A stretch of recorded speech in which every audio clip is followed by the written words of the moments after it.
Happy New Year, everybody. Shana Tova. I've titled this sermon, A Recipe for Resilience.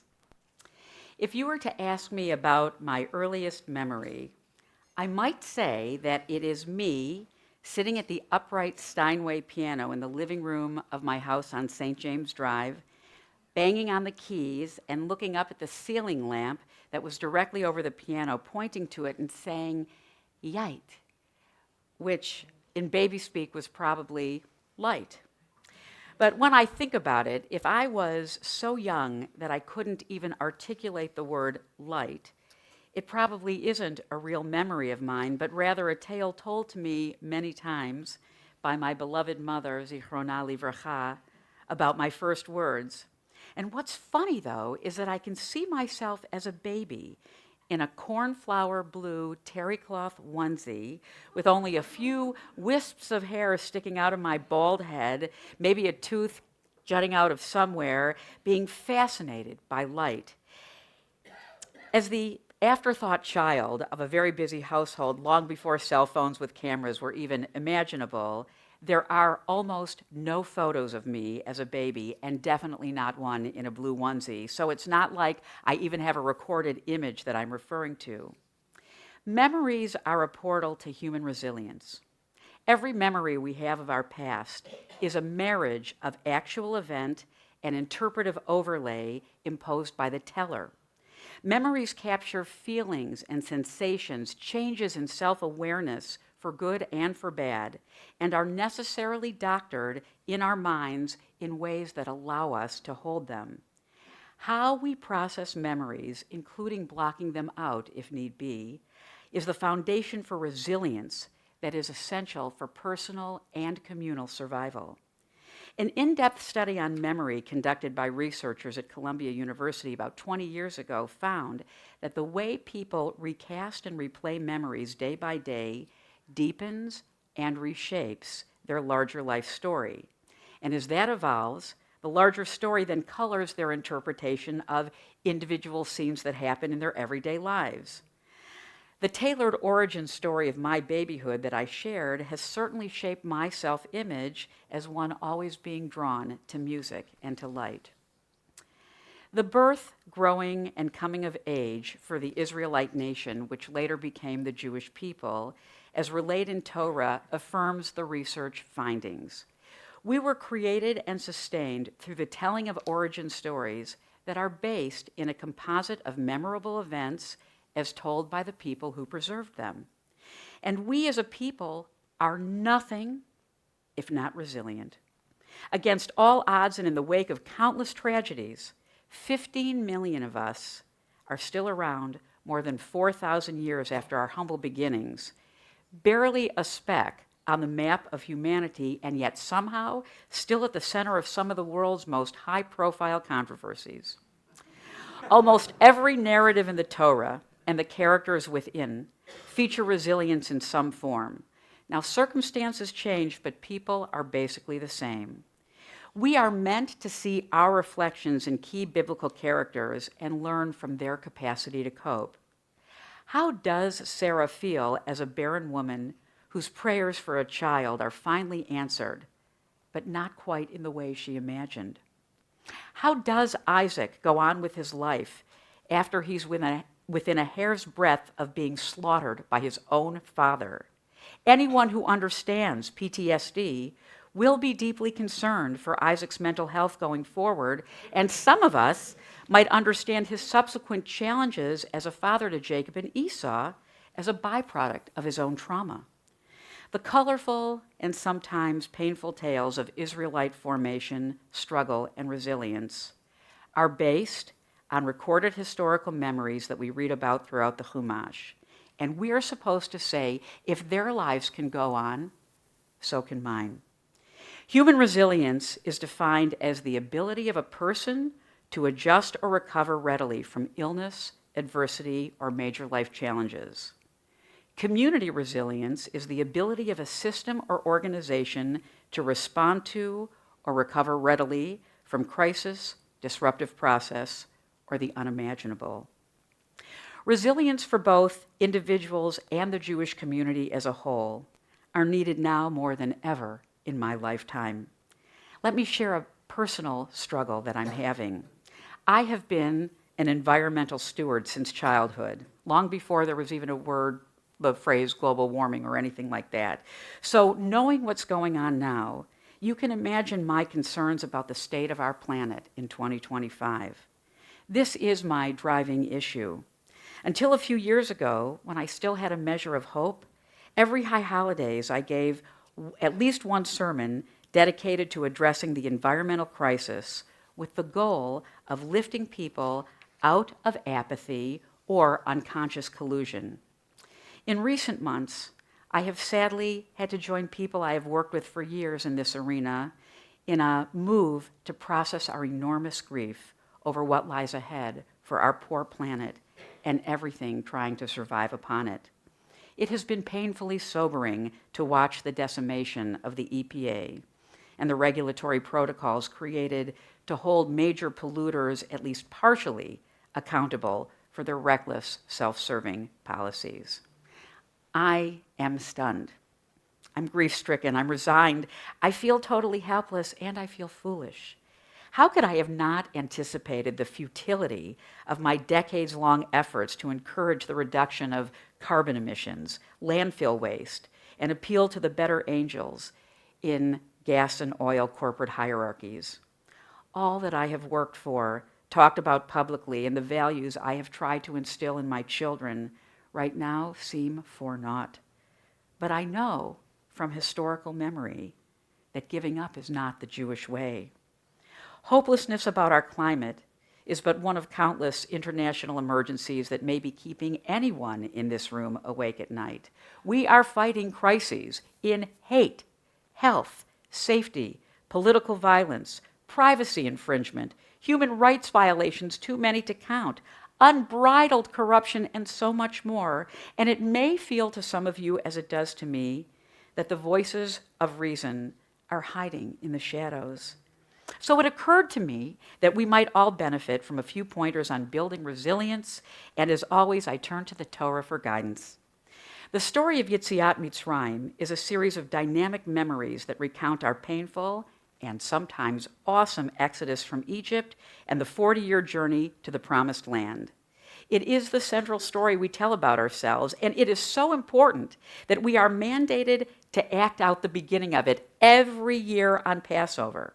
Like all preserved memories, its truth basis has been doctored for preservation and relationality.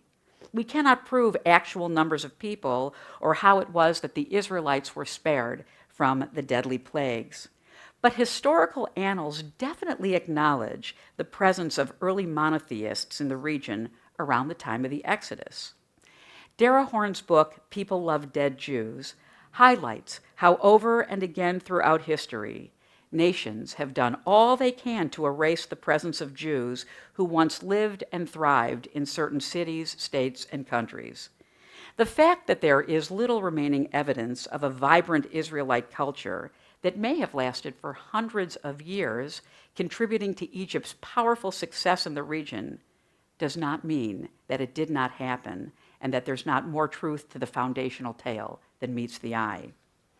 In a book titled Picking Up the Pieces, Leadership After the Empire, co-authored by Rabbi Elon Babchuk and Reverend Kathleen McShane, the Exodus story and the persona of Moses is used to walk us through what happens when an empire falls and people need to rebuild from fragments. In one chapter, they highlight what exactly the Israelites took with them on the night of their escape from Egypt. After they ate their roasted lamb with sandals strapped to their feet so they could dash as soon as they disposed of their leftovers, here's what they took: unleavened bread, gold, silver, and jewels from their Egyptian neighbors, the bones of their ancestor Joseph, who had died hundreds of years earlier, and a bunch of tambourines. Rabbi Babchuk writes, each of these seemingly unrelated and unessential items carries significance at the surface of the text. Each also offers instruction for our own escape from the contemporary empire's grasp. They are symbols, metaphorical representations of the things we need to escape the confining patterns of leadership imposed by the cultural pharaohs of every generation since our liberation from the biblical one. Each item represents something each of us and we as a Jewish community need to cultivate our resilience now and going forward. Let's look at them. Unleavened bread represents physical, spiritual, and mental sustenance that enables us each to face each day sanely and with purpose. What simple things do you need to help you wake up every day ready to be your best self? Is it more sleep? Is it reduction in the amount or type of news you consume? Are there certain foods you can eat to help you feel more at ease or energized? Number 2, precious jewels and metals. These represent the resources we can use to help us along the road to realizing our goals. Portable items, including experience and knowledge that can be bartered and repurposed along the way. Ask yourself, what precious gifts do you bring to the table to work for the change you want to see, even if it feels like right now it may all be for naught? Joseph's bones connect us collectively to our deep history and lineage. Literally, they are the shoulders we stand on, the values we carry, the history we cherish, our commitment to generations past, all the people and influences that made us who we are and trusted the future in our hands. And last, and probably most important, are Miriam's timbrels that represent the sound of celebration, gratitude to God, and the hope of promise for better days ahead, even when the broader picture seems bleak. Our ability to be resilient is truly compromised only when we lose our ability to experience joy, small successes, and life's beautiful moments that can be found no matter what system of government we happen to be living under, what natural disasters befall us, or how disappointed we may be in other people. As I pondered the image of a ragtag mass of former slaves schlepping tambourines through the desert, I finally understood the profound symbolism of the fiddler on the roof in Shalom Aleicham's stories about Tevye the dairyman. This fiddler represents the musical, joyous spirit that followed our ancestors for more than 1,000 years, difficult years when we lived in Western, Central, and Eastern Europe. Music, life cycle celebration, and the essential Purim spiel, even if conducted clandestinely for safety, had to have been essential to Jewish survival in every generation since our Exodus. I mean, and I'd say the emergence of comedy and musical theater are an extension of that, and the role that Jewish people have played in the growth of that industry. There are more than a few Exodus memories that demand our attention as we seek the resilient roadmap of today. One is the burning bush, when God calls to Moses and insists that he step out of his unexciting life as a shepherd in Midian, where he seems perfectly happy in his own little world, untouched by the horrors going on in Egypt, picked to be God's emissary. From this, we learn that God cannot liberate the Israelite slaves without the support of human intermediaries. Think about that. Moses is not the source of all the signs and wonders that lead to the desired outcome of liberation, but nothing can happen without he and Aaron working together on God's behalf.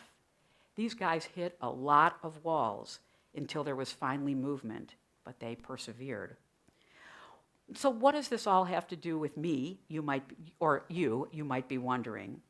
Towards the end of chapter 2 in Pirkei Avot, which is a compilation of wise teachings of rabbis in the Mishnaic period, we find this often quoted piece of wisdom. We hear the beginning, but not the end, and the end is important. Rabbi Tarfon taught, "The day is short, the task is great, the workers indolent, the reward bountiful, and the master insistent. You are not obliged to finish the task, neither are you free to neglect it. Your employer can be relied upon to reward you for your labors, but know, however, that the reward of the righteous is in a future time." The reward of the righteous is in a future time. From these two Mishnayot, we learn one, that we are all required to engage in the hard work needed for righteous change, and two, that no deed of service, activism, care, or compassion is wasted energy, even if we will likely not see the fruits of our efforts in our lifetimes. That's important for me to remember now and for the rest of my life. The Exodus narrative also reinforces something else we're experiencing in real time. Tribes can be torn apart from within, but they can rebound and still journey together. Think about the Golden Calf episode, Korach's rebellion, and so many other tales of internal dissension. While a certain percentage of the newly released slaves were dancing with Miriam and her timbrels, another group large enough to mention were not very compliant or grateful for their newfound freedom. And there was discord as soon as the last of them was safely on the other side of the Sea of Reeds, complaining how thirsty they were. Peoples are made up of individuals, no two of whom will think about or experience life events the same way. In Parshat Yitro, we learned that Moses spent most of his days adjudicating disagreements between people who did not see eye to eye. Today's leaders can certainly relate. In Torah, however, the diverse and sometimes combative Israelites did all walk together with a common destination in mind. Throughout the Exodus narratives, Moses had to deal with a number of followers who made his work psychologically and emotionally challenging. And although God does meet some punishments with some bad actors along the way, a hallmark of Moses' leadership is that the group never irreparably splits. And by the end of the book of Numbers, everyone in the new generation of Israelites is camped on the eastern shore of the Jordan River. Together, they will cross over with a new leader to conquer the land. An existential question before the tiny fragment of those of us left in the world is, what will be our common destination in the 21st century and beyond? But that is a topic for another sermon. For people like me, hopes and dreams for a healthier, safer, more sustainable, peace-filled world feel like a promised land that lies on the other side of a river that we will never cross. But we must believe that our children will if we keep marching to that end. And we must try to remember that we are all carrying Joseph's bones as promised. Our foundational story of the Exodus is a string of artfully adapted historical memories that are a template for how to face human struggle, embrace small victories, and build the resilience that's required to navigate radical change and long journeys in the wilderness. Empires rise and fall. Pharaohs, kings, and others come and go.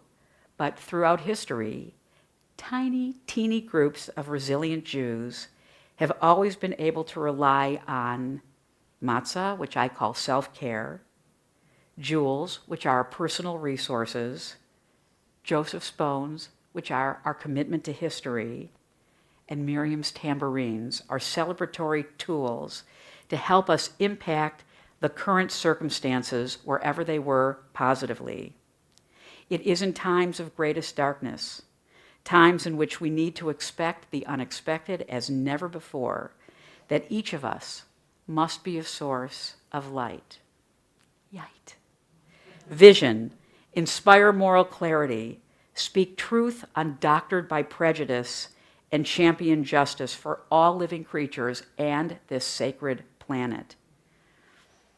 May 5786 be a year of goodness, mercy, and growth for each of us and the people we touch. And may we always remember that divine miracles, large and small, are made possible through our hands. Shana Tova, Tikatevu, V'techatemu.